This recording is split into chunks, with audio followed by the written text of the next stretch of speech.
नमस्कार दोस्तों, मैं हूं आपका मित्र सर्वमित्र और दा मसला में मसला आज युवाओं के साथ जुड़ा है। उन युवाओं के साथ जुड़ा है जो पिछले कई सालों से सरकारी नौकरी का इंतजार कर रहे थे।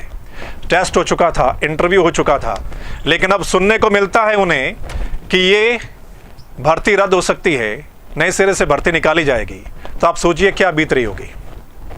अगर आपने 5 साल पहले किसी सरकारी नौकरी के लिए अप्लाई किया था, आपने टेस्ट दिया, आपने इंटरव्यू भी दे दिया, लेकिन अब जो बोर्ड है हरियाणा स्टाफ सिलेक्शन कमीशन, वो कानूनी राय ले रहा है कि क्यों ना इन भर्तियों को रद्द करके नए सिरे से फ्रेश रिक्रूटमेंट निकाली जाए। ये मामला हरियाणा के तकरीबन 10 लाख युवाओं के साथ जुड़ा है, जिन्होंने 5 साल पहले अप्लाई किया था 2015 में अलग अलग पोस्ट के लिए। दोस्तों, पहले ये पोस्ट हम आपको बता देते हैं, फिर आगे बढ़ते हैं इस पर।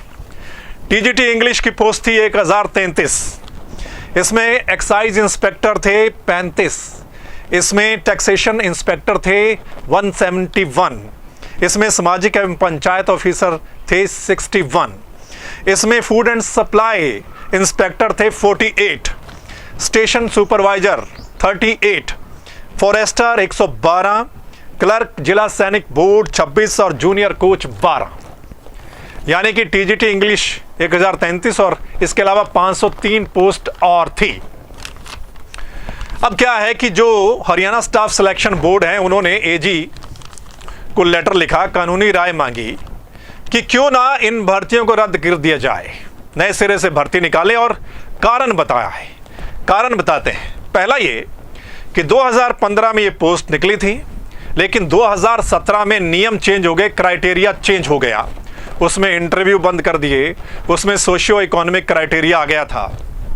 एक तो ये बात, और कुछ और पोस्ट ऐड हो रही हैं जो विभागों की ओर से उनको बोला गया है।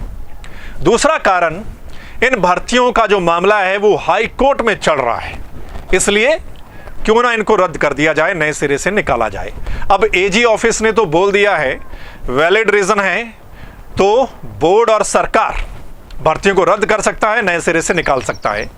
अब बोर्ड ने मुख्य सचिव को लेटर लिख दिया है।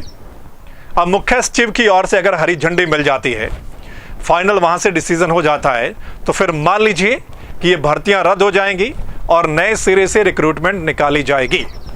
लेकिन इन लोगों के साथ क्या न्याय होगा, जो तकरीबन 10 लाख लोग पिछले 5 साल से इंतजार कर रहे हैं, जिन्होंने मेहनत कर, पढ़ाई कर, पहले पेपर दिया, फिर इंटरव्यू के लिए तैयारी की, इतने साल वेट किया, और अब सुनने को मिल रहा है कि भाई आपको नए सिरे से फिर तैयारी करनी पड़ेगी, मतलब नए सिरे से भर्ती निकलेगी।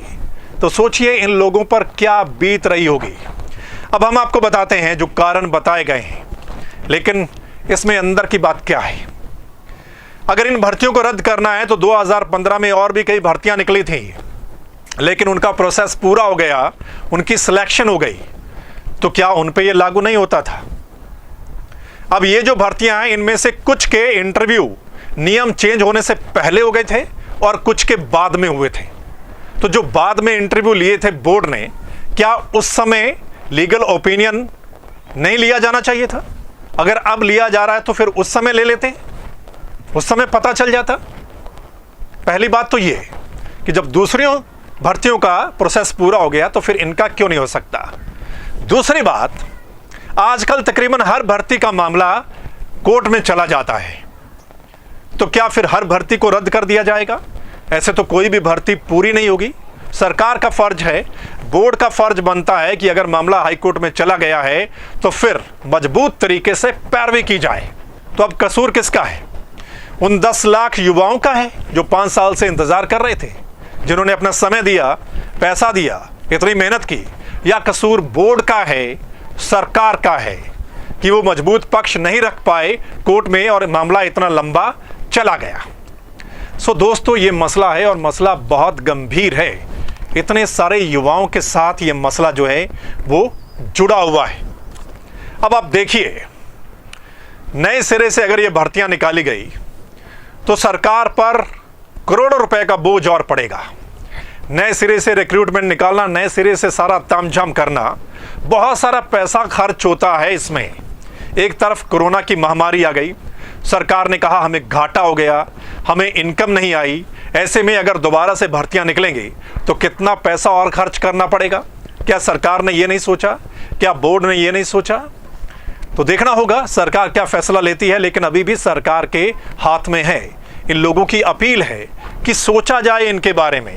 कहीं ऐसा ना हो, अगर ऐसा होता है तो फिर आने वाले समय में ये एक चलन बन जाएगा कि बोर्ड अगर मामला कोर्ट में चला गया या कुछ और होता है तो फिर उस भर्ती को रद्द कर दिया जाए। और एक बात और कि अगर नियम बदल गए हैं तो जो पहले भर्ती निकली है उसी को प्रोसेस के हिसाब से उसको पूरा कर लेना चाहिए। अगर आप नई भर्तियां निकालते हैं तो उसमें नए नियम लागू कर लीजिएगा। अब क्या है कि इस मामले को देखते हुए जो क्लर्क की पोस्ट निकली थी, अब पिछले साल ही एग्ज़ाम हुआ था और इस साल शुरुआत में रिजल्ट आया था, तकरीबन 17-18 हज़ार के करीब वो पोस्टें थी। अब उन लोगों को भी खतरा लगने लगा है कि कहीं हमारे साथ ना ऐसा हो जाए कि जैसा इनके साथ हो रहा है 3-4 साल तक मामला लटक जाए और उसके बाद कुछ ऐसा आ जाए कि भर्ती को रद्द किया जाता है। तो उन लोगों ने भी एक मुहिम छेड़ दी है दबाव बनाने के लिए बोर्ड पर या सरकार पर कि वो सोशल मीडिया पर एक मुहिम चलाएंगे कि उनका रिज़ल्ट जल्द से जल्द निकाला जाए। मतलब उनका रिज़ल्ट वगैरह जो है टेस्ट का वो सब आ चुका है। खैर दोस्तों, हमारी भी अपील है सरकार से कि ये जो युवा हैं जिन्होंने 5 साल पहले अप्लाई किया था, सब कुछ हो चुका है, इनके बारे में ज़रूर सोचा जाना चाहिए कि इनकी पीड़ा क्या है, इनको न्याय मिलना चाहिए। इस पर आपकी राय क्या है? आप हमें कमेंट के माध्यम से ज़रूर लिख कर भेजिएगा और इस वीडियो को ज़्यादा से ज़्यादा शेयर करना है ताकि हर आदमी तक पहुँचे, सरकार तक ये वीडियो पहुँचे, अधिकारियों तक ये वीडियो पहुँचे, बोर्ड तक ये वीडियो पहुँचे और उनको पता चले कि इतने लाख लोगों के साथ क्या वो न्याय करने जा रहे हैं या अन्याय करने जा रहे हैं। इस वीडियो को अगर आप द मसला के YouTube चैनल पर देख रहे हैं तो इस चैनल को सब्सक्राइब करना है, बेल आइकन दबाना है। और अगर आप फेसबुक पेज पर देख रहे हैं तो लाइक करना है, वो इसलिए क्योंकि जो हमारा अगला मसला होगा वो कहीं आपसे छूट ना जाए।